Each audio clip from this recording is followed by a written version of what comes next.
Hey guys, what's up and welcome back to my channel. So I know I've been kind of gone and off on YouTube for about 3-ish weeks, around a month now maybe. I have been going through a lot of mental health issues lately, and I have just kind of wanted to focus on my mental health before adding in any other stressors into my life. But I am back today with a new video, and in the spirit of going back to school pretty soon for myself, I start school on the 2nd of September.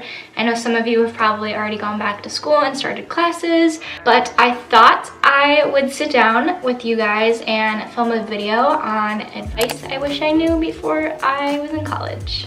I sadly can't give anyone advice for transferring yet, as I'm still kind of figuring out the kinks of that. So if you're new to this channel and don't know really anything about me, I am a sophomore at Michigan State University. I just transferred here this fall. My first year of college, I was at Grand Valley State University. I am majoring in criminal justice at the moment. I don't really know if it's gonna stick. I'm still trying to figure out some classes to take this year to see if I'm interested in anything else. I'm gonna split this video up into 3 parts: dorm life, social life, and of course classes. I'm first gonna start off with dorm life because I know some people are still moving into dorms and living in dorms, so I want to give some advice for the people who are living in dorms. Okay, so one of the biggest things that I learned, that if you take anything away from this video, set boundaries and rules with your roommate. Personally, freshman year, I did have some issues with my roommate regarding, groceries and stuff. We ended up figuring it out, and then we got sent home because of COVID, so it wasn't that big of an issue. But it is super important, especially if you're living in the same room, you're sharing a room. It's probably a really good idea to set some boundaries, be like, hey, this is mine,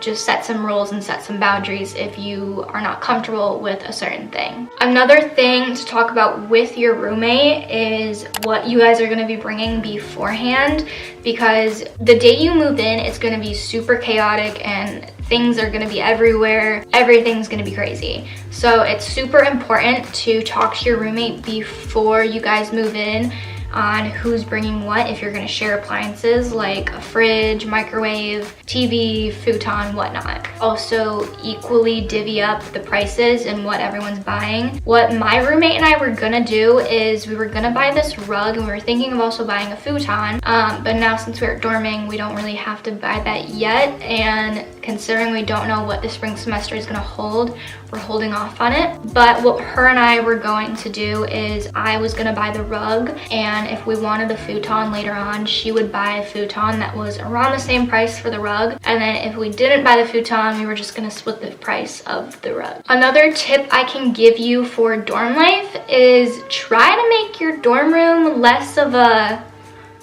jail cell.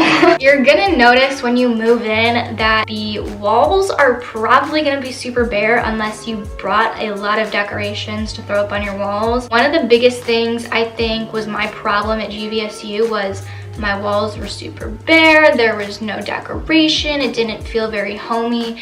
It really just felt like school. So I think having a space of your own and decorating it and making it feel welcoming and homey is super important. It also probably helps with not getting homesick too. So with Corona going on, most of your guys' campuses are probably going to require you to wear masks on campus, which, by the way, please wear your mask. I really want to go back to school in person. Be sure to bring a first aid kit and some medicine. You're in a new space, there's stress, school, you're around people you don't really know, it's flu season, so bring some medicine and just be prepared to get sick. Take precautions as much as you can. Just know that you are most likely going to get sick if you stay in a dorm.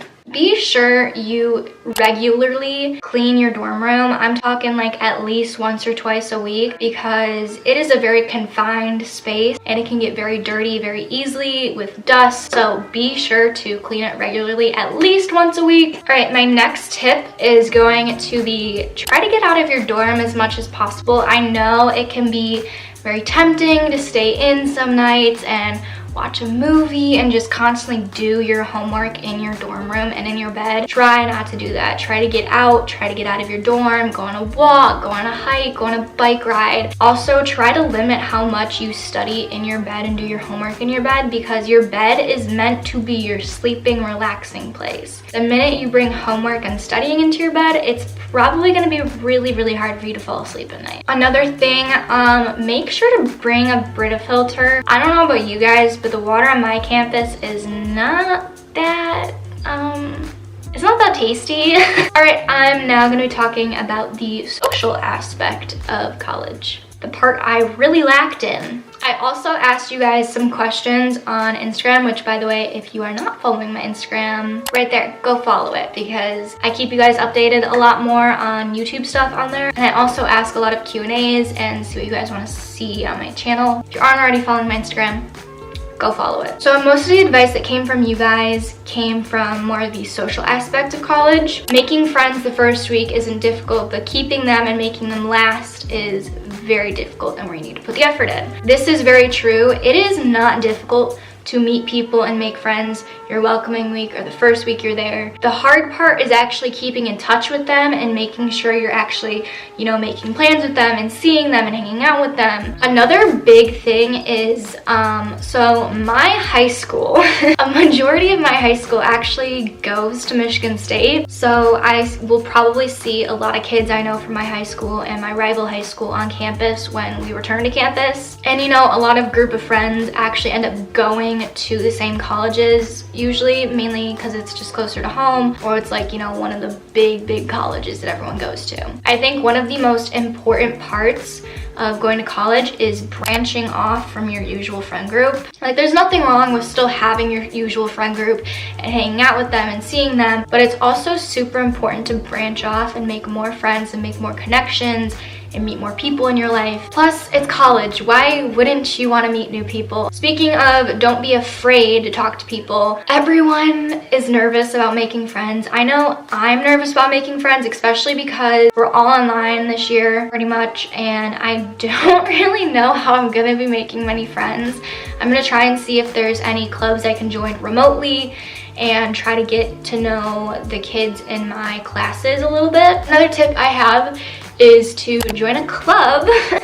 As I was talking about, I had a little trouble joining clubs last year at GVSU just because a lot of the clubs at GVSU are mostly academic related, and I was already focusing on academics so much already that I kind of just wanted a club that was, like, you know, fun and not really related to like anything school related. So I had a lot of trouble there. Definitely be sure to check out your campus's clubs, see if they're doing remote and online. That's what I'm gonna do. I actually really want to join this cold case club that's at MSU. So like I said earlier, it's super important to get to know the people in your building, because you're probably a really good idea to get to know them, at least get to know their names. It's also just kind of super fun to like hang out with people on your floor, especially when there's like events going on. So get to know the people on your floor as best as you can. A huge tip I can give you guys with the social aspect of college: don't force relationships. I feel like I did this a lot last year with a certain friend. I feel like a lot of the time you don't want to be alone, so you want to force friendships almost. And forcing friendships can be more detrimental to your health and someone else's health than just not being friends at all. I think there comes a point in time when forcing a friendship or a relationship is just not healthy, and it's not going to benefit either of you, so it's just not worth it. I think another really important thing to mention is a lot of the friends you go into college having, you probably are going to fall out of touch with and probably not be friends with. I know personally there's a lot of kids that I used to be friends with from my high school that I'm just not really close with anymore. Not a lot really happened, just falling out of contact, but you just have to understand that, you know, people are gonna branch off. You're not gonna be always gonna be friends with the same people you were with in high school. All right, so for the last aspect of this video, I'm gonna talk a lot about classes.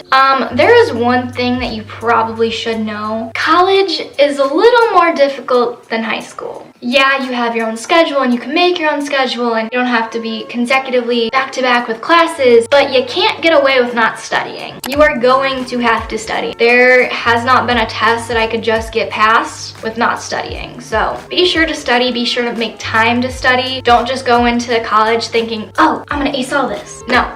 You need to study, trust me. A big thing is if you are a freshman or even if you're not a freshman, talking with an advisor is really, really helpful. They can help you set up classes that you're gonna need to take to fill your requirements for your diploma or even your gen eds. So another tip is my college and most colleges have a Facebook page, like a Facebook group page that you can join, and you can ask questions about classes and whether this professor was good and if this class was good. So definitely take advantage of the Facebook group chats because those are gonna save your life most of the time. But I would definitely recommend trying to get in with a advisor if you can. Also, the one thing I really, really liked about my advisor, when I picked a certain class, she saw the certain professor and she knew from her other students that she advised that this professor was not good. Most professors probably won't do that, which is why Rate My Professor comes in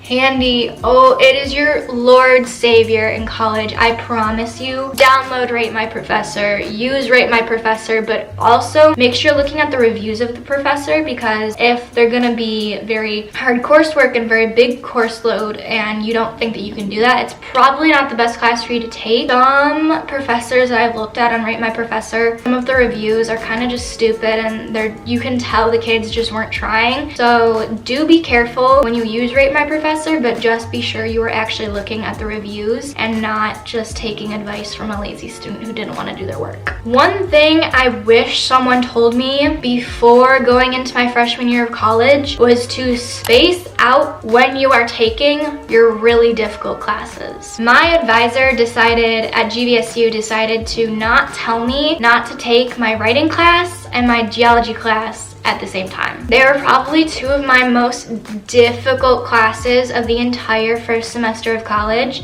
and I felt like I was struggling so much more than I should have. Please be sure that you are spacing out your difficult classes, especially if you know you're gonna struggle. Another big helpful tip with classes and like studying is try to do study groups, even if it's like within like people in your class or even just a couple friends. Like personally, I feel like I focus a lot more and can get work done if I'm in like a group setting and I'm there to study. So that is my responsibility, that is my reliability. If I'm by myself, a lot of the time I will get distracted by my phone, but I feel like when you're with a group of people, your main concern is going to be with that group of people. You're still all going to be focused on doing your work, so study groups can help a lot. So your first week of classes, whether you go up to them or you email them, talk to your professors, introduce yourself, make sure they know who you are. It's also just a really polite thing to do, but it also shows that you are serious about college and you're serious about these classes, and it also forms a little connection that if you need to go back to them for help, they will kind of like know you just a little bit. Even if it's like a 300-person lecture, you can even say like, hey, I came and introduced myself to you the first day of class. I had a question. So yeah, it's just super important to introduce yourself to your professors, even if you are in a very big group setting. Probably the biggest class tip I can give you is actually go to class. Like if there is anything you take away from the class aspect of this video, is go to class. Whether it is Zoom meetings or going in person or just doing the work, go to class. Set aside time. If there's no Zoom meeting and there's no in-person class, set aside a time that you're going to focus on this class specifically. But for the love of God, go to class, because I promise you it is going to help so much more than just doing it on your own. And even if you are doing it on your own and there's no Zoom meetings, no in-person classes, reach out to your professors, reach out to your classmates in case you need help. Also, a lot of the time the professor will say information in class that's not in the book, not in the homework, not in the assignments. Alright, this is gonna be a little piece of advice that, you know, probably not everyone is gonna agree with me on, and even I don't agree with myself on this because I hate waking up early. Try to get your classes done and over with earlier on in the day. I personally do not like late night classes just because that is my time to relax relax. That is my time, and I personally find I am more productive early on in the day. So try to plan your classes earlier on the day. I'm not saying 8 a.m. classes, but like space them out so they are more towards the beginning of the day than rather the end of the day. All right, the last tip of advice I can give you guys for this video, especially for classes and pretty much just life in general, is get a planner. Promise you, even if you don't like planners, even if you're not that organization person, a planner is going to help you so much, especially now with online classes and, you know, with Zoom meetings and everything. It's kind of going to be difficult to know right off the top of your head when you have this Zoom meeting and when you have this to do. So get a planner, even if it's just a cheap one, even if it's a bullet journal, get a planner. It is seriously going to help you so freaking much planning out tests, classes, when to do homework, and when you can hang out with your friends, when you can have alone time. Just get a planner. I promise you it's going to help. Anyways, yeah, I hope you guys enjoyed this video and found it helpful. I'm gonna try and get back on a regularly scheduled uploading. Anyways, I hope you guys enjoyed this video. If you did, please be sure to give a thumbs up and leave a comment down below. Also, be sure to subscribe to my channel if you are not already. Anyways, yeah, I will see you guys all in my next video. Bye guys.